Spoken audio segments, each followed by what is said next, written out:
आ पड़े हैं आपके कदमों में ये सुनकर हम भी, आ पड़े हैं आपके कदमों में ये सुनकर हम भी, जो आपके कदमों में गिरते हैं वो फिर संभल जाते हैं।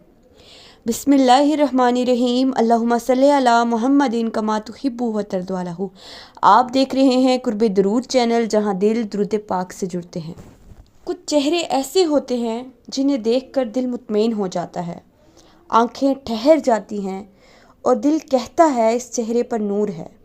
ये नूर मेकअप का नहीं, ये नूर दुनियावी कामयाबी का भी नहीं।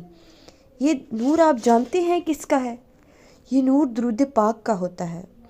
दुरूद पाक पढ़ने वालों के चेहरे क्यों रोशन होते हैं? क्योंकि वो अपने रब को भी याद करते हैं और उसके महबूब को भी। और जिस ज़बान पर हजूर का नाम आ जाए, अल्लाह उस ज़ुबान को कभी खाली नहीं लौटाता। उनके दिलों को नरम कर देता है, सोच को पाक कर देता है, चेहरों पर वो नूर रख देता है। लफ्ज़ों में जो बयान नहीं हो सकता वो सुकून रख देता है।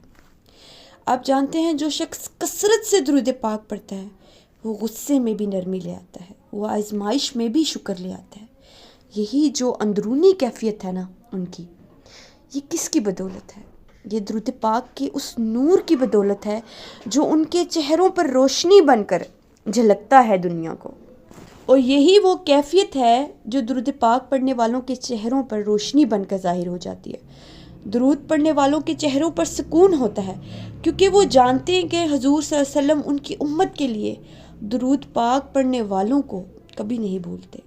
नबी पाक सल्लल्लाहु अलैहि वसल्लम जो उनसे मोहब्बत करते हैं ना, उनके उम्मतियों में से, वो उनको कभी नहीं भूलते। यही वजह है कि दुरूद पाक पढ़ने वालों के चेहरों पर नूर होता है, दिल में इत्मीनान होता है और ज़िंदगी में बरकत होती है। दुरूद पाक का नसीब होना और इंसान के चेहरे पर ये रोशनी का छा जाना, आप जानते हैं किस चीज़ की अलामत है? आप जानते हैं ये रोशनी जो उनके चेहरों पर झलकती है ना, ये किसी करीम की बदौलत नहीं होती, ये किसी हुस्न ये जो उनके चेहरों पर है ये किसी मेकअप की वजह से नहीं होता। ये वो नूर है दुरूद पाक का जो दिल में उतरता है और फिर आहिस्ता आहिस्ता चेहरों पर ज़ाहिर होना शुरू हो जाता है।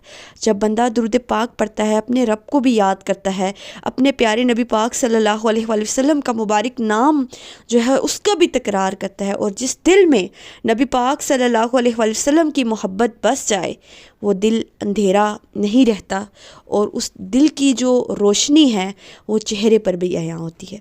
तो दुरूद पाक पढ़ने वालों के चेहरे तभी रोशन होते हैं कि उनके दिल में इत्मीनान होता है, और ये इत्मीनान दुरूद पाक की नूर की बदौलत होता है, और यही इत्मीनानियत उनकी चेहरों पर रोशनी की सूरत में नज़र आती है।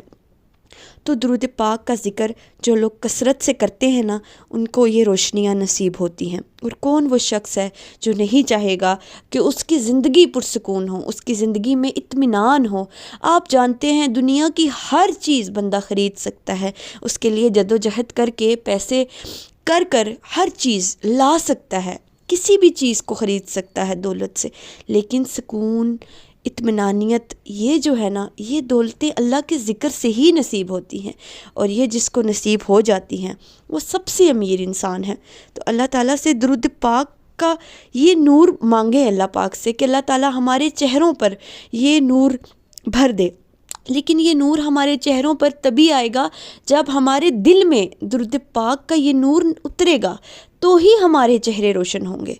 तो अल्लाह ताला से दुआ है कि अल्लाह ताला हमें दुरूद पाक की कसरत नसीब फरमाएं, हमारे दिलों को अपने ज़िक्र से ज़िंदा रखें, हमारे चेहरों को ईमान की रोशनी अता फरमाएं, और फिर अल्लाह ताला हमें वो ज़िंदगी अता फरमाएंगे जिसकी हर मोमिन ख्वाहिश रखता है, वो सुकून की ज़िंदगी, वो राहत की ज़िंदगी और अमलों वाली ज़िंदगी अता फरमाएंगे। अल्लाह पाक से दुआ है कि अल्लाह ताला हमें कसरत से दुरूद पाक पढ़ने वाला बना दे।